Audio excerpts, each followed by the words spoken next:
ये जो युद्ध भूमि है ये हम सब के लिए पावन भूमि है। इस भूमि ने एक संदेश हमको दिया।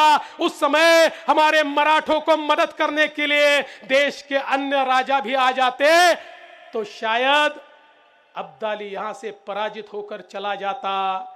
वैसे तो अब्दाली भले ही उस मुहिम को जीता हो, लेकिन मन से इतना पराजित हुआ कि वापस मुड़कर भारत की ओर नहीं आ पाया। यहां पर कभी उसने कदम नहीं रखा और उसके बाद भी कदम रखने की हिम्मत किसी ने नहीं की।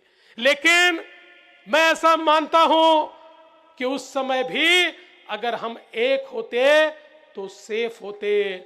हम एक नहीं थे, इसलिए सेफ नहीं रहे और हमारे ऊपर इस प्रकार से अलग अलग लोगों ने राज किया क्योंकि हम खंडित थे।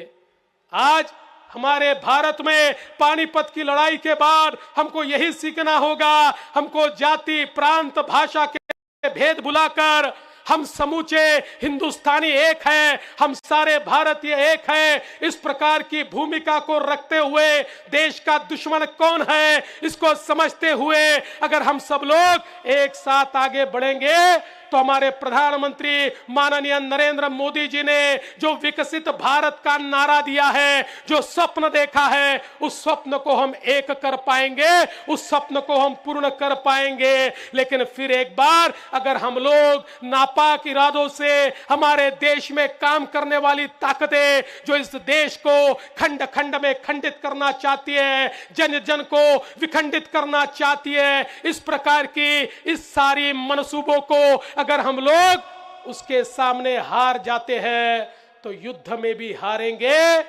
और हमारा देश भी खंडित होगा।